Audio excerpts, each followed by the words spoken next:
More so because the topic that I have been given is something that I cannot fake about, I cannot research about. I had to live and to be able to be, and had to be brave enough to be able to share what I'm going to talk to you.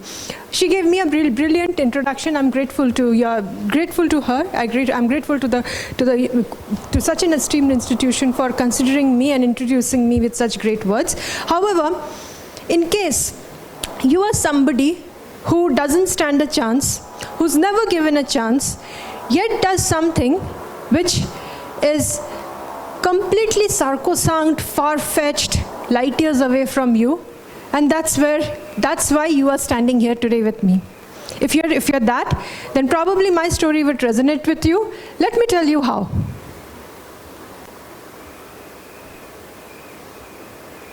This moves.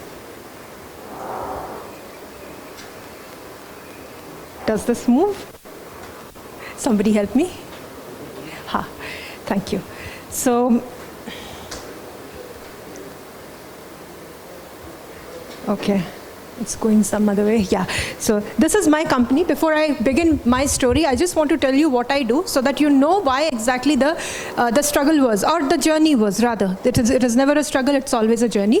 I run a media technology firm. It's into evangelism, wherein we evangelize. Evangelism is where marketing stops. Marketing tells a market what the product is.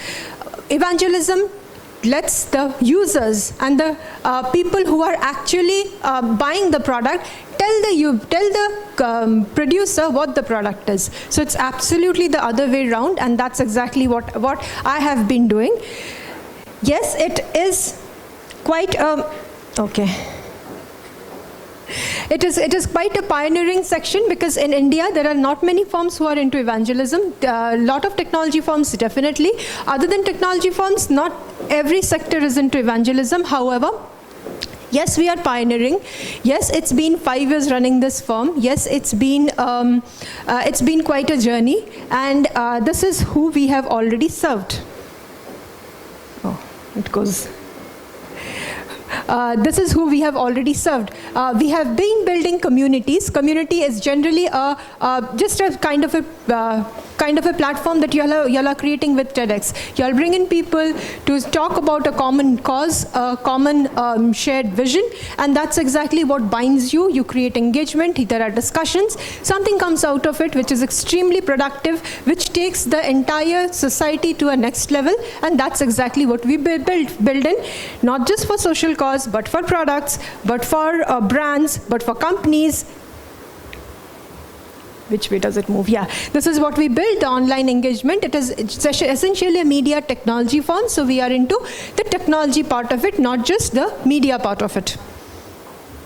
This is what we have already served, a range of sectors, which includes finance, retail, investment, banking, name it. I mean, government, internationals. So name any sector and we have served it. I repeat, this is a pioneering industry. This is a pioneering sector. Nobody would want to believe what evangelism is. They would want to see a hard-hitting product when you talk to them about your company. No, we do not have anything as such. Yet we have served all this and many more till date. And it all began with a no. You know what? I have been a serial entrepreneur. This is my second product. The day I decided that this is what I'm going to do, this is 2016, enough of my first product, second product begins. Everybody said this is half-baked idea. Nobody would want to buy.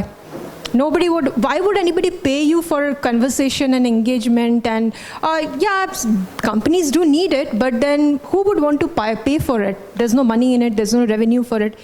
Flashback, 2006, when I started my first product, the same incident happened. I was told the product doesn't have revenue, the product doesn't have any market, it doesn't even had a name of it, right? Back then when I started building community in 2006, the word MediaTek did not arise.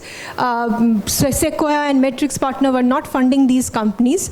There was not even a revenue stream to it, but we were building the product. So it always started with a no, be it product, be it job, be it people, be it any conversation. When you ask somebody, do you want to buy this product? They will say no. Always a no.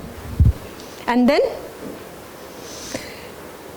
something called blue tick happens, right? We live in the world wherein we need to have certification and we need to have accreditation to everything, even including failure, right? Until and unless your failure is acknowledged and certified, nobody would want to consider, oh yeah, it was just one-off thing, probably some kind of a fluke, it didn't work out for you.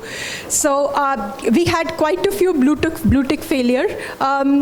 I mean, I don't want to go back too far away, but then considering where I stand today, yes, my class 12 board exams, I failed, right? The high secondary board exams I failed, and everybody said that you won't have any future. Few years from there, by God's grace, a miracle, definitely, I made it to XLRI. The day I was filling the form for XLRI, they said, you will never make it there. After I got into XLRI, they said, you do not have a career there. You don't fit in. You're not as smart as others. So the no and the rejections continues. But however, I believe in luck. Yes, luck is always there. All of us are here because of luck. And luck is there because you do not take that no and you work hard on the face of that no. You do not give up.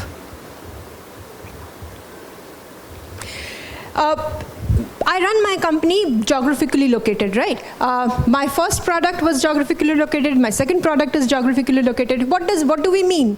Well, obviously now, after this post-pandemic situation, you know, companies do not function from one place. They function from different places. Nobody stays in the same city. But then, way back in 2006, when I started the product from the living room, geographically located was not looked up, it was looked down. Moonlighting was definitely not a part. I still continued. Most of the time, 2006, when I started the first product, there's another story to it. What happened was, this was my final year at XLRI, and there was a presentation on communities.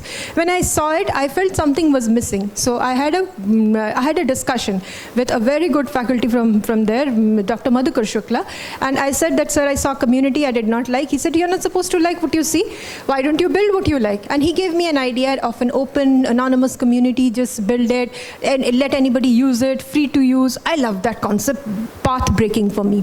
Now, the moment I started looking for it, I'm not an engineer, so I'm an MBA graduate. I'm not an IITian. I do not have those gray cells which other people have. Remember, so I did not build the product. I Googled it. Just as every MBA student Googled for their projects and all, I Googled my first product too, and I found a product which was close to what sir had explained. And just as you would join Facebook on day one, as a member, I joined in as a member, but then I started working. Through Moonlighting, I developed the product, and eventually the product became the top. It became one of the top ranking as per Alexa. In 2016, we were top in terms of HR communities, in terms of Alexa Internet ranking.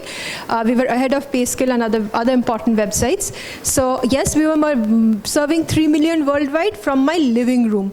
2016, nobody really approved of the concept. It was still looked down that, oh, you work from your living room, you don't even have an office. Thank God, today nobody looks at that kind of a concept anymore. A geographically located company is exactly what the company of future is, and we started it way back in 2006 when we were said no.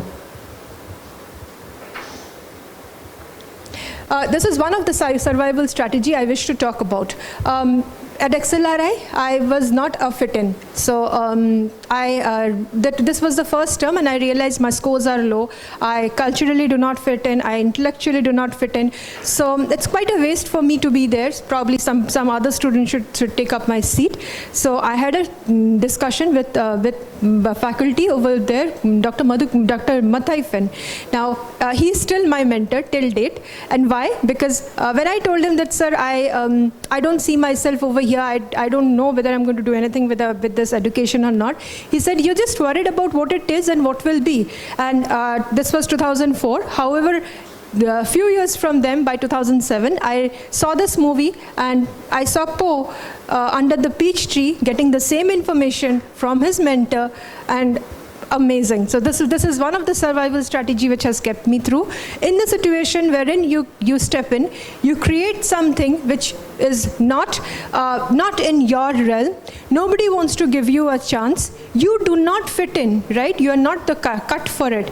Yet you get in there and you survive. Did Poe survive being a samurai? Or well, we all know that.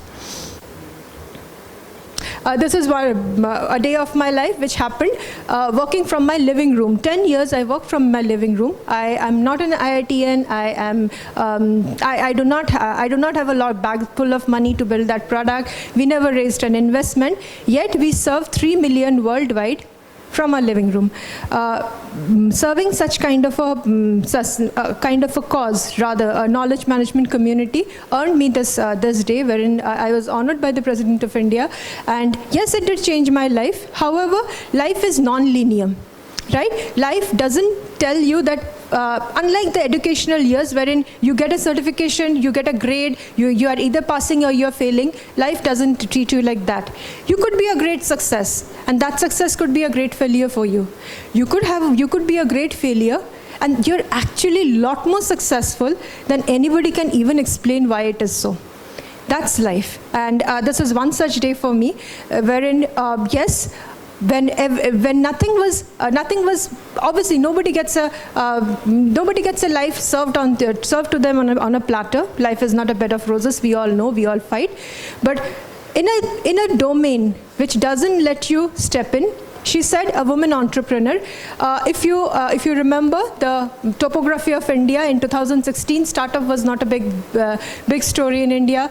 2006, it was not even there. 2016, okay, it was still there.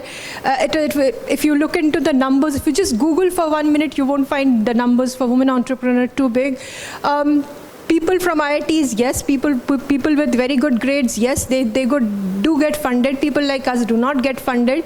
However, most of the time, all these fitments set by the social standards are actually not required by anyone. And this is exactly what I have learned through my life. In fact, coming back to the geographically located story, remember when offices were created, everybody thought 9 to 5 is the ideal way of working. Since last 1 year, we have realized, no, it is not. We learned cubicle is the right way of working. Since last 1 year, we saw cubicles just vanish somewhere, and it was probably between a kitchen table and a bedroom the work was happening. So every social norms, every social standard which is ratified, which is put on the wall, which will define your future, is actually not a deterrent. It's actually not a determinant at all. My story continues after 2016. This is what my team. This slide was created by my team because they said that we have been celebrating ourselves each day. Someday we have to go there and say it out loud as well. So yes, through all the failures, through all the journey that we have been through every client rejection, through every product failure or project failure that we have survived, and yet we have served, and yet we are here. Our journey continues. The only thing that we will keep in our mind is tomorrow. Yes, definitions will always survive, but victorious people will never remain victims to such definitions. Ideals will be created on newer grounds. Nobody knows what that newer ground is it? Only you do, because you know what? You're going to create it. Someday you will say it, the story as I'm doing right now, and I'll sit and listen. I'll be way more inspired than I have been for the last few years. This is my mother's message. Why I put it up? Because no other accreditations matter to me as much as my mom's word does. She said that you have suffered, you have failed at every step. You have been rejected everywhere. However, none of those rejections and none of those sufferings were any parameters for your being. You are defined by what you are going to do next, and that's why I'm proud of you. I leave you with this thought. Okay, I still have 5 minutes. Wow. I leave you with this thought before I close. It could be pandemic, we do not know. It could be some other challenge that can come up. It will always be social norms. And it will be zillion more things that will stop you from living your dreams. That will tell you that you do not deserve to build the dream that doesn't let you sleep at 2 a.m. in the morning. Go ahead, build it. Fail. Let people laugh at you. Let them tell you, we told you not to try it. Why did you burn your wallet? Why did you burn your fingers? You shouldn't have tried it. Go ahead, listen to it. Even through those failures, even through those pains, you do not know where the success is hiding for you. Just an example, since last few years, the current company that I am building, we had few projects with the client which was extremely successful, right? Took us to a great height. We were so confident that we even pitched more, we even got hired better clients. Now came one of the interesting story, wherein it was a client from Boston. Right, we were riding the wave, highest wave we could, because out of many people, we were the one who were selected. We were the only Indian partner to them. Now, at the point of signing the deal, the youngest and the most feeble voice of my team came up to me and said that, "Madam, the calculation doesn't match. Should you just check the calculation before you sign the deal?" I went and I checked. A tiny little number doesn't match because US revenue cycle and Indian revenue cycles are different.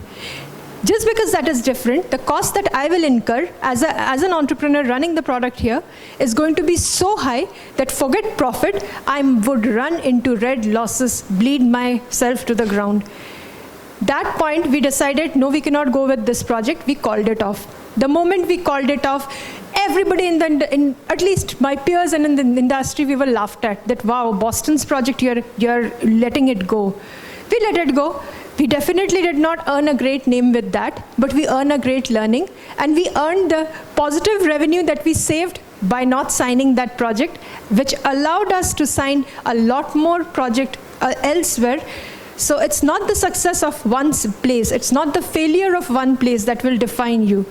It's not even the definitions of what anybody else is imagining about you. It is only the next step that you will take, and it is only the next look that you will find yourself in the mirror. So I leave you with this thought. Mirror, mirror on the wall, I'll get up each time I fall. Whether I have to limp or I have to crawl, I'll stand and I'll stand tall. Thank you.